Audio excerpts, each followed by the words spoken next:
తెనాలి పురపాలక సంఘంలోని 15, 16, 17 వార్డుల్లో జరుగుతున్న శానిటేషన్ పనుల్ని చైర్పర్సన్ తాడుబేడ రాధిక పరిశీలించారు. ఆయా వార్డుల అంతర్గత రోడ్లలో కూడా డ్రైనేజీలో పేరుకుపోయినటువంటి పూడికలను తొలగించే చర్యల్ని చేపట్టారు. పట్టణంలో జరుగుతున్న పారిశుద్ధ్య పనులను పర్యవేక్షిస్తున్న చైర్పర్సన్ తాడుబేడ రాధిక 15, 16, 17 వార్డులో జరుగుతున్న పనుల్ని ఆమె పరిశీలించారు. ఆంధ్రరత్న మెయిన్ రోడ్డుకు ఇరువైపులా డ్రైనేజీ కాల్వలో పేరుకుపోయిన పూడికలను శానిటేషన్ సిబ్బంది చేత తీయించారు.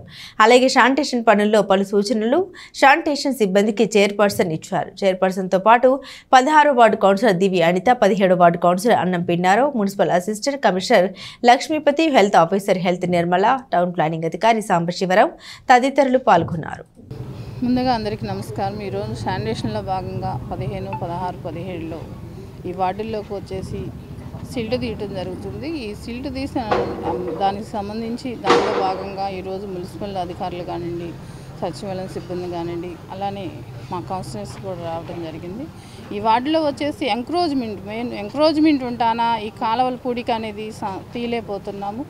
ప్రజలకి అందరికీ వచ్చిన కానీ నేను శానిటేషన్ మీద దాదాపు నేను ప్రమాణ స్వీకారం చేసిన కాడి నుంచి శానిటేషన్ మీద దృష్టి పెడతాను. ప్రతిరోజు మీ అందరికీ అందుబాటులోనే ఉన్నాను. అలానే ఈ శానిటేషన్ మీద ముఖ్యంగా నేను శ్రద్ధ తీసుకుంటం జరిగింది. అందులో భాగంగా ప్రజలు కూడా మాకు సహకరిస్తుంటేనే శానిటేషన్ అనేది మెరుగుపడింది. కాబట్టి ఈ కాలువలో వేస్ట్ వ్యర్థాలు ఏవైతే ఉన్నాయో ఈ కాలువలో వేయకుండా డస్ట్బిన్ రూపంలో మాకు అందించాలని కోరుకుంటున్నాను. పూర్తిగా ఎంక్రోచ్మెంట్ ఎక్కడైనా సరే ఎంక్రోచ్మెంట్ బట్టి మేము సహించేది లేదండి. అలానే ఈ వార్డుకు వచ్చి 16వ వార్డులోకి వచ్చేసి కౌన్సిలర్ గారు అడిగారు ఈ డ్రైన్ పెట్టమని. ఈ డ్రైన్ పెడతాం శాంక్షన్ చేసి ఎంక్రోచ్మెంట్ మటుకు మేము సహించేది లేదు. అది ఎంక్రోచ్ ఎక్కడైనా ఏముంది కాలువ మీద కొంచెం ప్లేస్ రాగానే అక్కడ షాపుల్లాగా ఏర్పాటు చేసుకుంటున్నారు. దానివల్ల ఆ మురుగంతా అక్కడ ఆగిపోతుంది. ఆ ఆగిపోతాన పక్కన వాళ్ళు వాటర్ కనీసం రోడ్డు మీదకి కాలువలు నిండిపోయి రోడ్డు మీదకి రావటం జరుగుతుంది. ఈ రోజున మా 16, 17 వార్డుకు సంబంధించిన మెయిన్ డ్రైన్స్లో పూడిక తీయటం గురించి మరి సందుల్లోనూ ఆ ప్రాంతాల్లోనూ వచ్చే కాలువల పారుదల గురించి మరి పరిశీలించడానికి మా గౌరవ చైర్పర్సన్ గారు అలా కౌన్సిలర్లుగా మేము కూడా పాల్గొనడం జరిగింది. మాతో పాటుగా మా మున్సిపల్ సిబ్బంది అందరూ కూడా రావడం జరిగింది.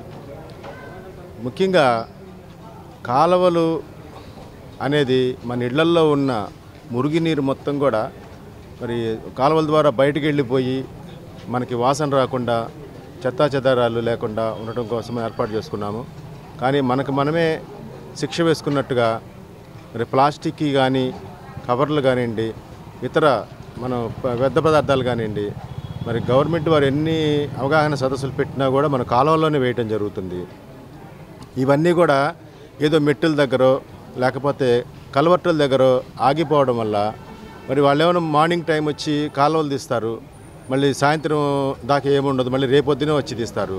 ఈలోపు మనం వేసే చెత్తాచెదర మొత్తం అక్కడ ఆగిపోవటం వల్ల మరి వాసన వస్తుంది. అలాగే వాటర్ వెళ్ళకపోవటం వల్ల దోమలు కూడా పెరిగిపోతున్నాయి.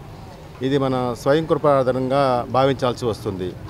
అలాగే మరి ప్రతి నెల కూడా అంటే రొటీన్గా జరుగుతుంది. ఇది ప్రత్యేకంగా ఇవాళే వచ్చారని కాదు, ప్రతి నెల కూడా ఈరోజు 16వ వార్డులో క్లీనింగ్లో భాగంగా ఈరోజు చైర్మన్ గారు మా వార్డుకి వచ్చారండి.